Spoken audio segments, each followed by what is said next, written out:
Welcome. Today we're reading the chapter The Queen's Story of the novel Tarzan the Untamed.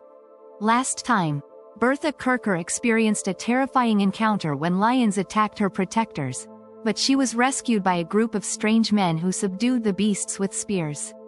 As she and a wounded Englishman named Smith Oldwick were brought deeper into the forest, they grew increasingly apprehensive about their captors, who exhibited odd behaviors and seemed mentally unstable. Ultimately, they entered a walled city filled with unusual architecture and bizarre inhabitants, leading to further uncertainty about their fate as Bertha and Smith were separated, leaving Smith alone in a courtyard with the lions. In the meantime, Bertha Kircher was conducted the length of the plaza, toward the largest and most pretentious of the buildings surrounding it.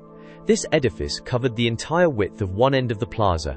It was several stories in height, the main entrance being approached by a wide flight of stone steps, the bottom of which was guarded by enormous stone lions, while at the top there were two pedestals flanking the entrance, and of the same height, upon each of which was the stone image of a large parrot.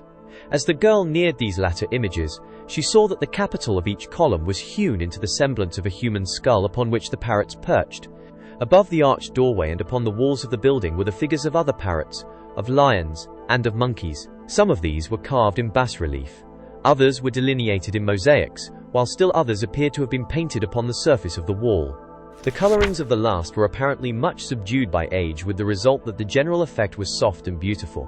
The sculpturing and mosaic work were both finely executed, giving evidence of a high degree of artistic skill. Unlike the first building into which she had been conducted, the entrance to which had been doorless, massive doors closed the entrance which she now approached. In the niches formed by the columns which supported the door's arch, and about the base of the pedestals of the stone parrots, as well as in various other places on the broad stairway, lolled some score of armed men. The tunics of these were all of a vivid yellow, and upon the breast and back of each was embroidered the figure of a parrot. As she was conducted up the stairway, one of these yellow-coated warriors approached and halted her guides at the top of the steps. Here they exchanged a few words, and while they were talking, the girl noticed that he who had halted them, as well as those whom she could see of his companions, appeared to be, if possible, of a lower mentality than her original captors. Their coarse, bristling hair grew so low upon their foreheads as, in some instances, to almost join their eyebrows, while the irises were smaller, exposing more of the white of the eyeball. After a short parley, the man in charge of the doorway, for such he seemed to be, turned and struck upon one of the panels with the butt of his spear, at the same time calling to several of his companions, who rose and came forward at his command. Soon the great doors commenced slowly to swing creakingly open, and presently, as they separated, the girl saw behind them the motive force which operated the massive doors, to each door a half-dozen naked Negroes. At the doorway her two guards were turned back, and their places taken by a half-dozen of the yellow-coated soldiery. These conducted her through the doorway which the blacks, pulling upon heavy chains, closed behind them, and as the girl watched them she noted with horror that the poor creatures were chained by the neck to the doors. Before her led a broad hallway, in the center of which was a little pool of clear water. Here again, in floor and walls, was repeated in new and ever-changing combinations and designs, the parrots, the monkeys, and the lions, but now many of the figures were of what the girl was convinced must be gold. The walls of the corridor consisted of a series of open archways, through which, upon either side, other spacious apartments were visible. The hallway was entirely unfurnished, but the rooms on either side contained benches and tables. Glimpses of some of the walls revealed the fact that they were covered with hangings of some colored fabric, while upon the floors were thick rugs of barbaric design and the skins of black lions and beautifully marked leopards. The room directly to the right of the entrance was filled with men wearing the yellow tunics of her new guard, while the walls were hung with numerous spears and sabers. At the far end of the corridor, a low flight of steps led to another closed doorway. Here the guard was again halted. One of the guards at this doorway, after receiving the report of one of those who accompanied her, passed through the door, leaving them standing outside. It was fully 15 minutes before he returned, when the guard was again changed, and the girl conducted into the chamber beyond. Through 3 other chambers and past 3 more massive doors, at each of which her guard was changed, the girl was conducted before she was ushered into a comparatively small room, back and forth across the floor of which paced a man in a scarlet tunic, upon the front and back of which was embroidered an enormous parrot, and upon whose head was a barbaric headdress surmounted by a stuffed parrot. The walls of this room were entirely hidden by hangings upon which hundreds, even thousands of parrots were embroidered. Inlaid in the floor were golden parrots, while, as thickly as they could be painted, upon the ceiling were brilliant-hued parrots with wings outspread, as though in the act of flying. The man himself was larger of stature than any she had yet seen within the city. His parchment-like skin was wrinkled with age, and he was much fatter than any other of his kind that she had seen. His bared arms, however, gave evidence of great strength, and his gait was not that of an old man. His facial expression denoted almost utter imbecility, and he was quite the most repulsive creature that ever Bertha Kircher had looked upon. For several minutes after she was conducted into his presence, he appeared not to be aware that she was there, but continued his restless pacing to and fro. Suddenly, without the slightest warning, and while he was at the far end of the room from her with his back toward her, he wheeled and rushed madly at her. Involuntarily, the girl shrank back, extending her open palms toward the frightful creature, as though to hold him aloof, but a man upon either side of her, the two who had conducted her into the apartment, seized and held her. Although he rushed violently toward her, the man stopped without touching her. For a moment his horrid white-rimmed eyes glared searchingly into her face, immediately following which he burst into maniacal laughter. For 2 or 3 minutes the creature gave himself over to merriment, and then, stopping as suddenly as he had commenced to laugh, he fell to examining the prisoner. He felt of her hair, her skin, the texture of the garment she wore, and by means of signs made her understand she was to open her mouth. In the latter he seemed much interested, calling the attention of one of the guards to her canine teeth, and then baring his own sharp fangs for the prisoner to see. Presently he resumed pacing to and fro across the floor, and it was fully 15 minutes before he again noticed the prisoner, and then it was to issue a curt order to her guards, who immediately conducted her from the apartment. The guards now led the girl through a series of corridors and apartments to a narrow stone stairway which led to the floor above, finally stopping before a small door where stood a naked Negro armed with a spear. At a word from one of her guards, the Negro opened the door, and the party passed into a low-ceiled apartment, the windows of which immediately caught the girl's attention through the fact that they were heavily barred. The room was furnished similarly to those that she had seen in other parts of the building.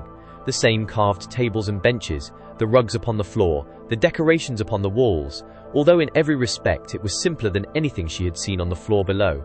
In one corner was a low couch, covered with a rug, similar to those on the floor, except that it was of a lighter texture, and upon this sat a woman.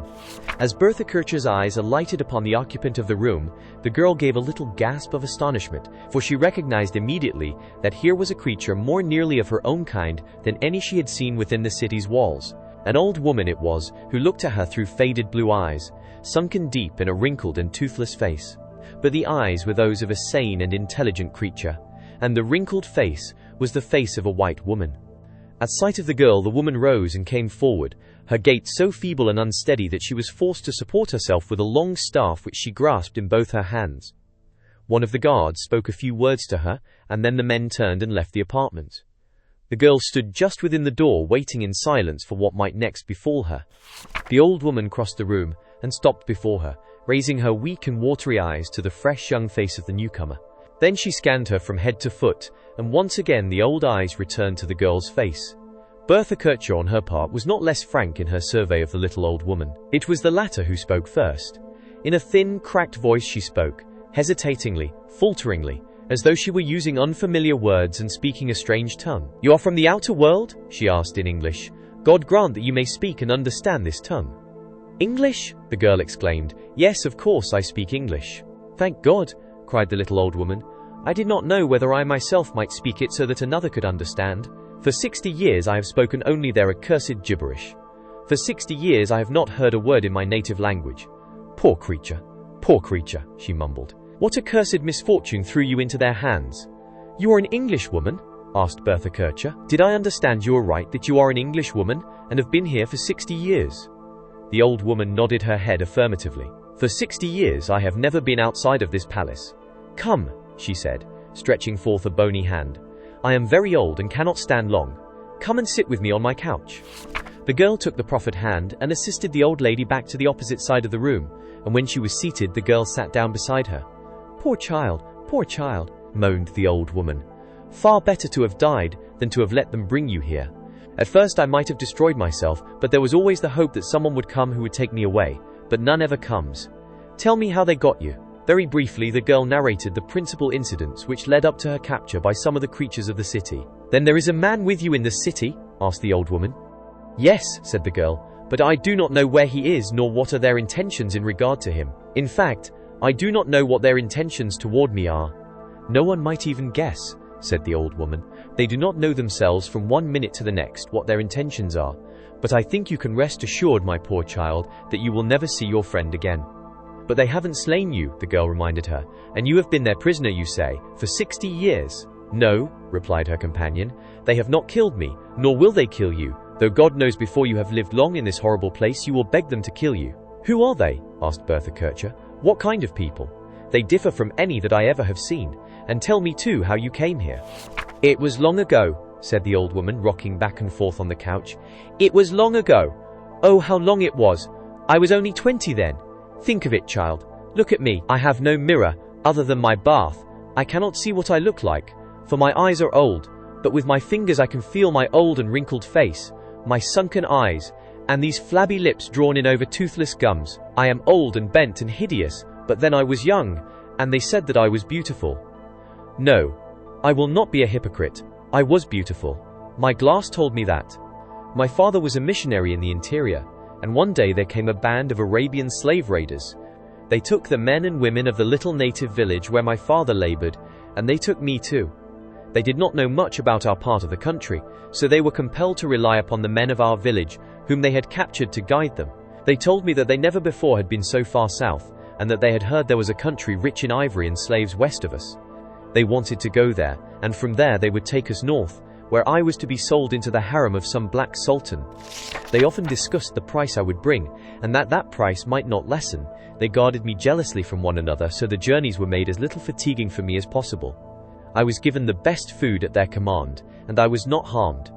But after a short time, when we had reached the confines of the country with which the men of our village were familiar, and had entered upon a desolate and arid desert waste, the Arabs realized at last that we were lost. But they still kept on, ever toward the west, crossing hideous gorges and marching across the face of a burning land beneath the pitiless sun. The poor slaves they had captured were, of course, compelled to carry all the camp equipage and loot, and thus heavily burdened, half-starved and without water, they soon commenced to die like flies.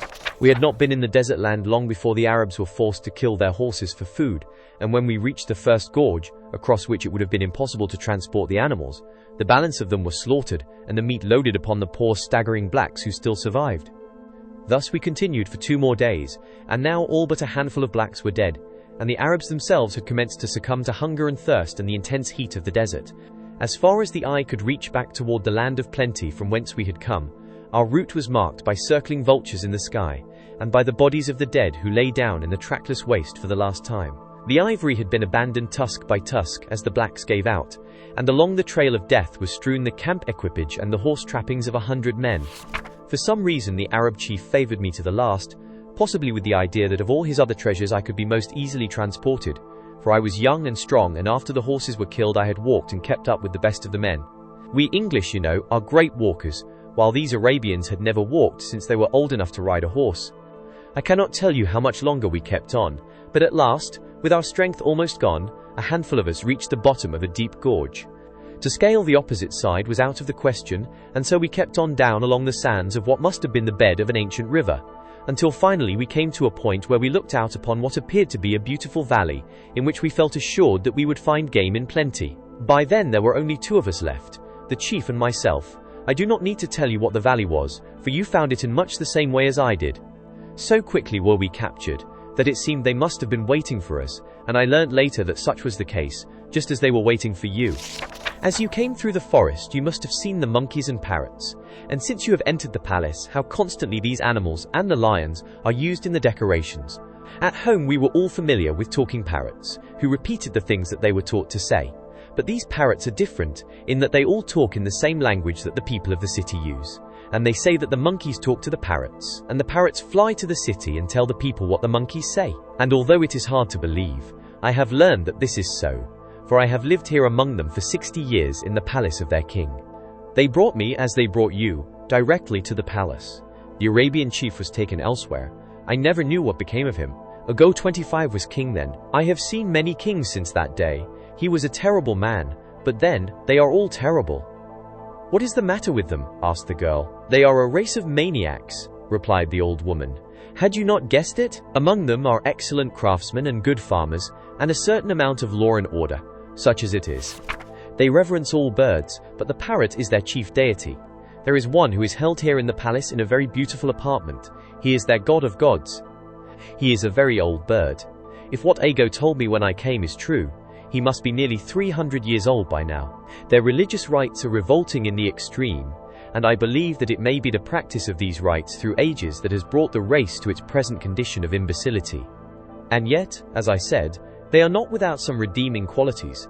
If legend may be credited, their forebears, a little handful of men and women who came from somewhere out of the north and became lost in the wilderness of Central Africa, found here only a barren desert valley. To my own knowledge, rain seldom, if ever, falls here, and yet you have seen a great forest and luxuriant vegetation outside of the city as well as within. This miracle is accomplished by the utilization of natural springs which their ancestors developed, and upon which they have improved to such an extent that the entire valley receives an adequate amount of moisture at all times. Ago told me that many generations before his time, the forest was irrigated by changing the course of the streams which carried the spring water to the city, but that when the trees had sent their roots down to the natural moisture of the soil and required no further irrigation, the course of the stream was changed and other trees were planted. And so the forest grew, until today it covers almost the entire floor of the valley, except for the open space where the city stands. I do not know that this is true. It may be that the forest has always been here, but it is one of their legends, and it is borne out by the fact that there is not sufficient rainfall here to support vegetation. They are peculiar people in many respects, not only in their form of worship and religious rites, but also in that they breed lions, as other people breed cattle. You have seen how they use some of these lions, but the majority of them they fatten and eat.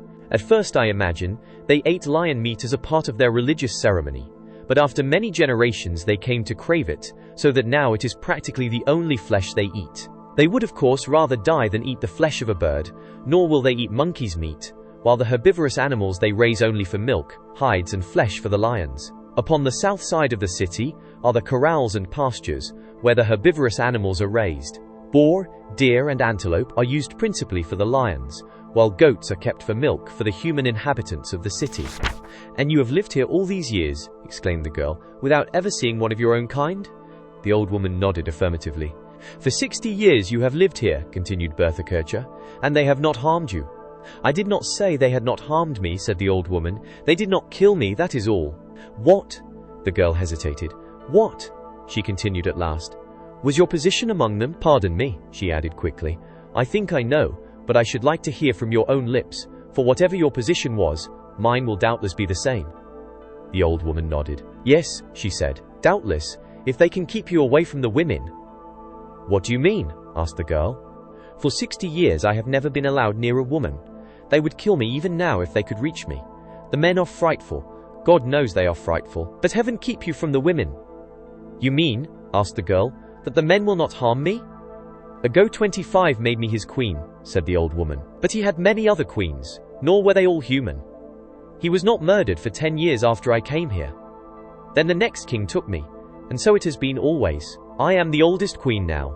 Very few of their women live to a great age. Not only are they constantly liable to assassination, but, owing to their subnormal mentalities, they are subject to periods of depression during which they are very likely to destroy themselves. She turned suddenly and pointed to the barred windows. You see this room, she said, with the black eunuch outside? Wherever you see these you will know that there are women, for with very few exceptions they are never allowed out of captivity. They are considered, and really are more violent than the men. For several minutes the two sat in silence, and then the younger woman turned to the older. Is there no way to escape? She asked. The old woman pointed again to the barred windows and then to the door, saying, And there is the armed eunuch. And if you should pass him, how could you reach the street? And if you reached the street, how could you pass through the city to the outer wall? And even if, by some miracle, you should gain the outer wall, and by another miracle, you should be permitted to pass through the gate, could you ever hope to traverse the forest where the great black lions roam and feed upon men? No, she exclaimed, answering her own question. There is no escape, for after one had escaped from the palace and the city and the forest, it would be but to invite death in the frightful desert land beyond. In 60 years you are the first to find this buried city. In 1,000 no denizen of this valley has ever left it, and within the memory of man or even in their legends, None had found them prior to my coming other than a single warlike giant, the story of whom has been handed down from father to son. I think from the description that he must have been a Spaniard, a giant of a man in buckler and helmet, who fought his way through the terrible forest to the city gate, who fell upon those who were sent out to capture him and slew them with his mighty sword. And when he had eaten of the vegetables from the gardens, and the fruit from the trees, and drank of the water from the stream, he turned about and fought his way back through the forest to the mouth of the gorge. But though he escaped the city and the forest, he did not escape the desert. For a legend runs that the king, fearful that he would bring others to attack them, sent a party after him to slay him. For 3 weeks they did not find him, for they went in the wrong direction. But at last they came upon his bones picked clean by the vultures, lying a day's march up the same gorge through which you and I entered the valley. I do not know, continued the old woman, that this is true. It is just one of their many legends. Yes, said the girl, it is true. I am sure it is true, for I have seen the skeleton and the corroded armor of this great giant. At this juncture, the door was thrown open without ceremony, and a negro entered bearing 2 flat vessels, in which were several smaller ones. These he set down on one of the tables near the women, and without a word, turned and left. With the entrance of the man with the vessels, a delightful odor of cooked food had aroused the realization in the girl's mind that she was very hungry, and at a word from the old woman she walked to the table to examine the viands. The larger vessels which contained the smaller ones were of pottery, while those within them were quite evidently of hammered gold. To her intense surprise, she found lying between the smaller vessels a spoon and a fork, which, while of quaint design, were quite as serviceable as any she had seen in more civilized communities. The tines of the fork were quite evidently of iron or steel, the girl did not know which, while the handle and the spoon were of the same material as the smaller vessels. There was a highly seasoned stew with meat and vegetables, a dish of fresh fruit, and a bowl of milk beside which was a little jug containing something which resembled marmalade. So ravenous was she that she did not even wait for her companion to reach the table, and as she ate she could have sworn that never before had she tasted more palatable food. The old woman came slowly and sat down on one of the benches opposite her. As she removed the smaller vessels from the larger and arranged them before her on the table, a crooked smile twisted her lips as she watched the younger woman eat. "Hunger is a great leveler," she said with a laugh. "What do you mean?" asked the girl. "I venture to say that a few weeks ago, you would have been nauseated at the idea of eating cat." "Cat?" exclaimed the girl. "Yes," said the old woman. "What is the difference? A lion is a cat."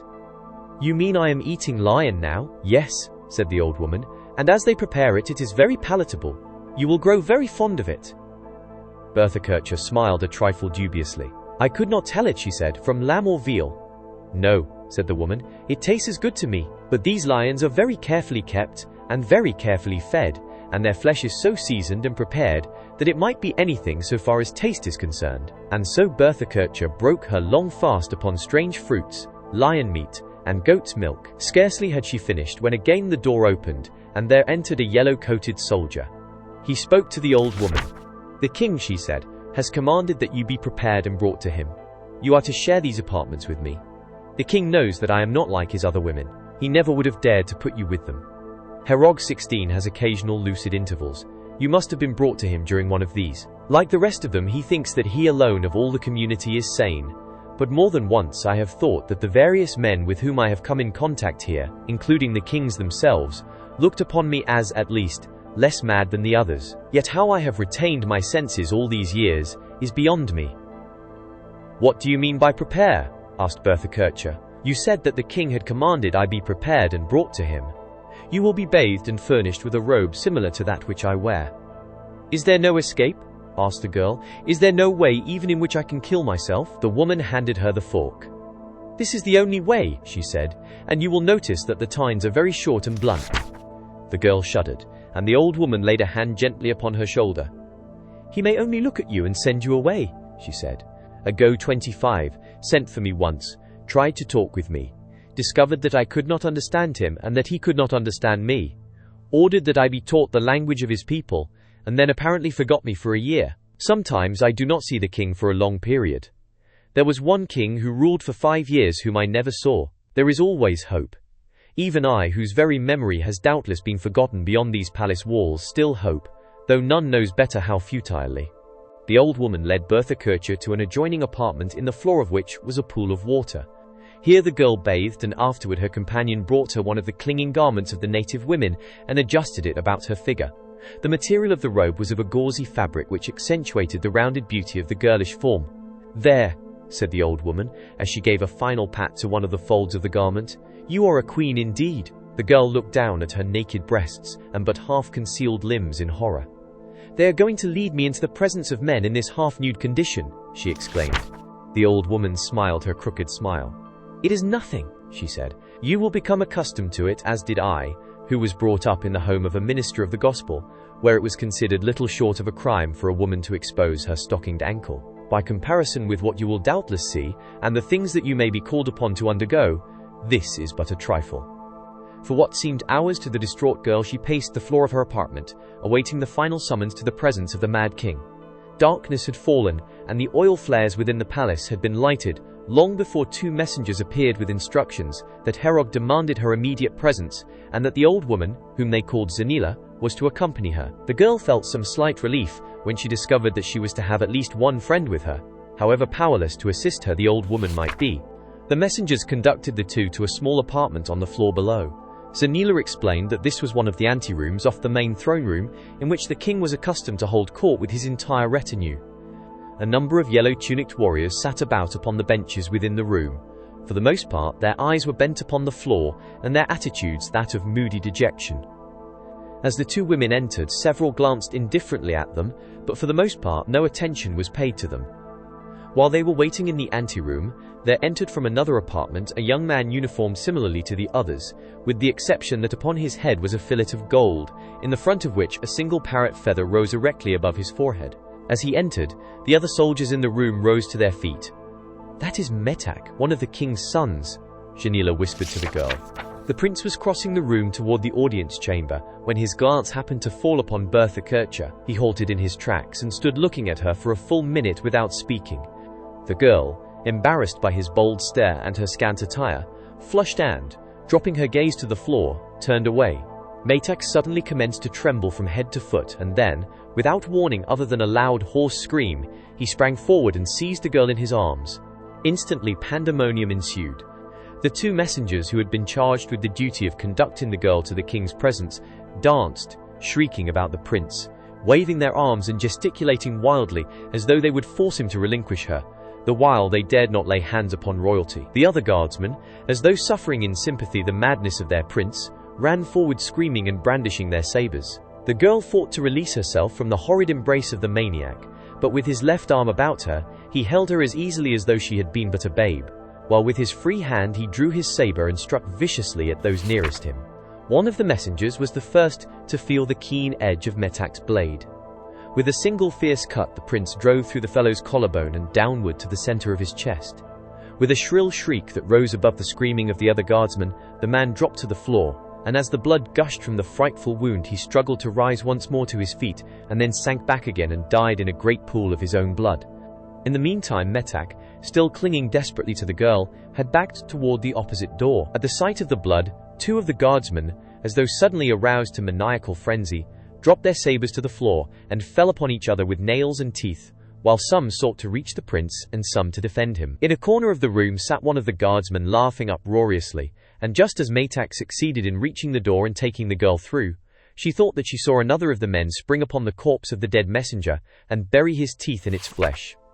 During the orgy of madness, Janila had kept closely at the girl's side, but at the door of the room Metak had seen her and, wheeling suddenly, cut viciously at her. Fortunately for Zanila, she was halfway through the door at the time, so that Metak's blade but dented itself upon the stone arch of the portal, and then Janila, guided doubtless by the wisdom of 60 years of similar experiences, fled down the corridor as fast as her old and tottering legs would carry her. Metak, once outside the door, returned his saber to its scabbard, and lifting the girl bodily from the ground, carried her off in the opposite direction from that taken by Janila. Did you enjoy today's chapter of Tarzan the Untamed? Why not subscribe and ring the bell?